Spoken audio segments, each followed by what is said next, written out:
Button किसी दूसरी party का दबाया जा रहा है और वोट कमल को जा रहा है, वो कह रहा है कि भाई ईवीएम बंद होना चाहिए। अमेरिका में भी धांधली की खबरें ईवीएम को लेके आती रहती हैं समय समय। तो मीडिया भी हमारा मजाक उड़ा लेता है, चुनाव आयोग भी मजाक उड़ा लेता है, बीजेपी वाले तो बने ही हैं मजाक उड़ाने के लिए। इससे डेमोक्रेसी कितनी मजबूत होगी ये बताइए आप। अमेरिका जैसा देश वो कह रहा है कि भाई ईवीएम बंद होना चाहिए, क्योंकि अमेरिका में भी धांधली की खबरें ईवीएम को लेके आती रहती हैं समय समय पे। हम लोगों ने भी मांग उठाई कई बार, तो मीडिया भी हमारा मजाक उड़ा लेता है, चुनाव आयोग भी मजाक उड़ा लेता है, बीजेपी वाले तो बने ही हैं मजाक उड़ाने के लिए। तो मजाक उड़ाते हैं, इससे डेमोक्रेसी कितनी मजबूत होगी ये बताइए आप। अगर ईवीएम में एक नहीं अनेक बार ऐसी घटनाएं हुई कि बटन किसी दूसरी पार्टी का दबाया जा रहा है और वोट कमल को जा रहा है, क्या यह चिंता का विषय नहीं होना चाहिए? आप बताइए ओटीपी का कैसे, उसके पास कैसे, जो कैंडिडेट है उसका साला था शायद, उसके मोबाइल पे कैसे जा रहा है? तो 48 वोट से उसको जीता हुआ आपने घोषित कर दिया। शिवसेना उद्धव ठाकरे के कैंडिडेट जो पहले जीत रहे थे उनको हरा दिया।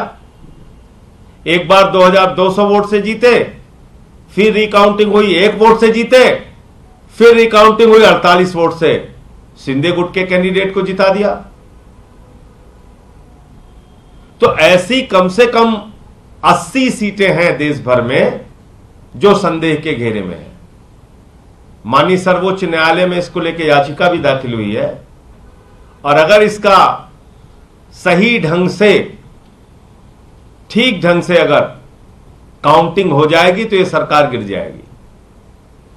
ठीक ढंग से अगर काउंटिंग होकर निर्णय आ जाएगा तो मौजूदा बीजेपी की जो सरकार है, सरकार गिर जाएगी। कहीं लाइट बंद करा दिया फर्रुखाबाद में, वहां 2-2,500 वोट से जीत गए। कहीं कोई हल्ला करा दिया, वहां जीत गए। कहीं कुछ हल्ला करा दिया, वहां जीत गए।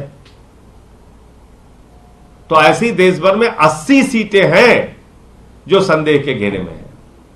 उसमें महाराष्ट्र भी है, उत्तर प्रदेश भी है, बिहार भी है, और भी राज्य हैं।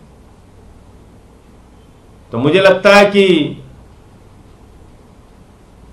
ईवीएम पर अब कोई ना कोई सख्त फैसला माननीय सर्वोच्च न्यायालय को और चुनाव आयोग को लेना चाहिए। अन्यथा खबरें आएंगी, खबरें लिखी जाएंगी, भूल जाएंगे लोग, और यह सिलसिला जारी रहेगा।